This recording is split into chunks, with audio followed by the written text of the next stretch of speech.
সমগ্র বাংলাদেশেই যেই সমস্যাটি আছে, সিলেট সিটি কর্পোরেশন, সিলেট জেলা সহ সিলেট বিভাগেও এই সমস্যাটিতে আছে। প্রথমেই যেই কথাটি শুরু করেছি যে বৃষ্টি হচ্ছে আজকে, এই বৃষ্টির কারণে আমি যখন এয়ারপোর্ট থেকে নেমে আসছি শহরের দিকে, বৃষ্টির কারণে দেখেছি বিভিন্ন জায়গায় একটু একটু করে পানি জমে গিয়েছে, এবং বৃষ্টি যদি আর একটু বেশি হয় হয়তো এরই ভিতরে অনেক জায়গা আছে যেখানে কিছু জলাবদ্ধতাও তৈরি হয়েছে।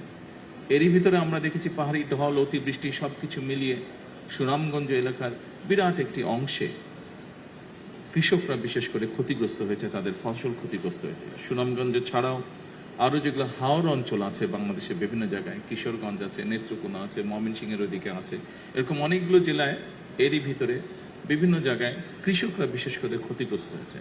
শহরগুলো তো আছে, কিছুদিন আগে আপনারা দেখেছিলেন চট্টগ্রামের কিছু নিউজ এসেছিল, যদিও সেটার মধ্যে পরে আমরা দেখেছি পুরোপুরি সত্যতা ছিল না। যাই হোক, আমরা দেখেছি অতিবৃষ্টির কারণে জলবদ্ধতা।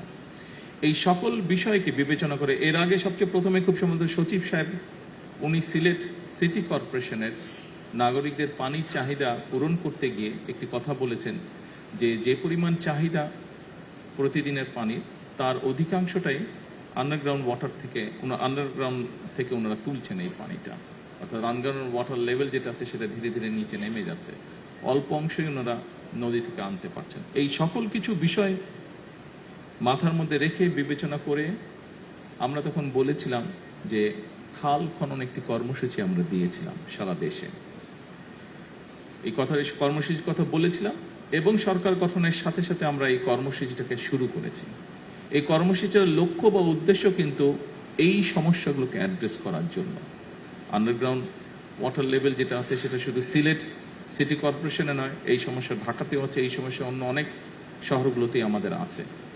আমাদের জন্য যেটি একটি বড় সমস্যা হচ্ছে, যেভাবে আমরা মাটির নিচে যে পানি আছে এটিকে যে টেনে তুলছি, এছাড়াও কৃষিকার্যের জন্য একই কাজ আমরা করছি, এটি ধীরে ধীরে একটি ভয়াবহ অবস্থার দিকে নিয়ে যাচ্ছে পুরো পরিস্থিতিকে। আমরা যদি এই পরিস্থিতিটাকে এখনই অ্যাড্রেস করতে চাই, তাহলে সবচেয়ে প্রথম যে উপায়টি হচ্ছে আমাদেরকে খাল খনন করতে হবে, এবং খাল খননের মাধ্যমে এই যে পানিগুলো দেখুন, বর্ষার সময় এই যে বৃষ্টির সময় এত পানি আসছে, এত পানি এসে জলাবদ্ধতা তৈরি হচ্ছে, তারপরে আমরা কোনোভাবে পানিটাকে সরিয়ে দিচ্ছি, পানিটা কিন্তু নদী দিয়ে নেমে সমুদ্রে চলে যাচ্ছে, অর্থাৎ এই পানিটাকে আমরা ব্যবহারও করতে পারছি না। কাজে এই পানিটাকে যাতে আমরা ব্যবহার করতে পারি, জলাবদ্ধতাও যাতে না হয়, মানুষেরও কষ্ট না হয়, সুবিধার জন্যই হোক, পানিটিকে মানুষের ব্যবহারের সুবিধার জন্যই হোক, আমরা খালগুলো খনন করতে চাচ্ছি দেশে, যাতে আমরা অতিরিক্ত যে পানি থাকবে সে পানিটাকে যাতে আমরা ধরে রাখতে পারি এবং প্রয়োজনের সময় আমরা সেটিকে মানুষের প্রয়োজনে আমরা ব্যবহার করতে পারি। আজকে এই অনুষ্ঠানে আসার আগেই সিটি কর্পোরেশনের জলাবদ্ধতা নিরসনে একটি প্রকল্পের কাজ শুরু হবে, সেটির ভিত্তিপ্রস্তর আমি স্থাপন করে এসেছি। আমি ইঞ্জিনিয়ার সাহেবকে জিজ্ঞেস করেছিলাম যে ওনারা যেই প্রেজেন্টেশন দিয়েছেন তারপরে যেটা আমি বুঝতে পেরেছি যে এই কাজটি সম্পন্ন হলে আমরা ধরে নিতে পারি ইনশাল্লাহ সিলেট শহরে জলাবদ্ধতা হবে না, অতিবৃষ্টি হলেও বা বৃষ্টি হলেও জলাবদ্ধতা হবে না। তবে অবশ্যই এখানে আরেকটি বিষয় আমাদেরকে খেয়াল রাখা প্রয়োজন, যেই সমস্যাটি শুধু সিলেটে নয়, যেই সমস্যাটি আমাদের প্রায় সবগুলো শহরে সামগ্রিকভাবে হয়তো সমগ্র দেশেই আছে। এখানে মুক্তাদি সাহেব একটু আগে আমাকে বলছিলেন যে সুরমা নদীতে খুব সম্ভব সচিব সাহেবের বক্তব্যের মধ্যে বোধহয় বিষয়টি ছিল যে সুরমা নদীতে বিভিন্ন পলিথিন থেকে আরম্ভ করে, প্লাস্টিক থেকে আরম্ভ করে, টিন থেকে পড়তে পড়তে যে স্তরটা জমা হয়েছে বেশ পুরু হয়ে গিয়েছে। প্রায় বছরখানেক আগে, তখন তো অবশ্যই আমি লন্ডনে ছিলাম, সেখানে আমি যে কোনো একজন ভদ্রলোকের সাথে আলাপ করছিলাম যার কিছু এক্সপার্টিস রয়েছে এই বিষয়গুলোর উপরে। এবং ঢাকার যে বুড়িগঙ্গা নদীর কথা আপনারা সকলেই জানেন, নাম শুনেছেন, সকলে না দেখলেও নাম শুনেছেন। সেই বুড়িগঙ্গা নদীতে ওনাদের বক্তব্য অনুযায়ী প্রায় 2 মিটার মানে 5-6 ফিটের মতন প্রায় স্তর জমে গেছে নিচে, এত স্তর জমে গেছে ময়লা জমে জমে। এই বিষয়টি কম বেশি প্রায় সবগুলো বাংলাদেশের শহরের ক্ষেত্রেই প্রযোজ্য, এবং এই বিষয়টিকে যদি আমরা এখনই অ্যাড্রেস করা না ধরি তাহলে একটা সমস্যার মধ্যে পড়তে হবে। বুড়িগঙ্গা নদীর পানি অসম্ভব রকম বিষাক্ত হয়ে গিয়েছে। এইভাবে যদি সবগুলো নদী বিষাক্ত হতে থাকে তাহলে একটা অসম্ভব ভয়াবহ পরিস্থিতিকে আমরা সকলে ধাবিত হচ্ছি। কাজেই এই বিষয়ে আমাদের মানুষকে সচেতন করতে হবে।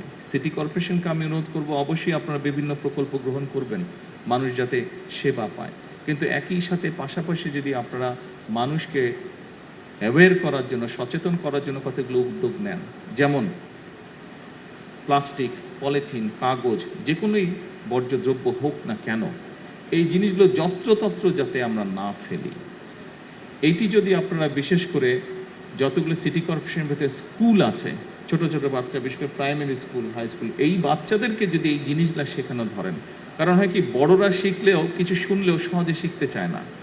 একটা মানুষ 25, 30, 35, 40 বছর বয়সে তাকে যদি আপনি কিছু শেখাতে চান, অনেক বেগ পেতে হয়। কিন্তু আপনি যদি একটা ছোট বাচ্চাকে যদি ভালো কিছু শেখান, ওটা কিন্তু তার মাথায় ঢুকে যায়।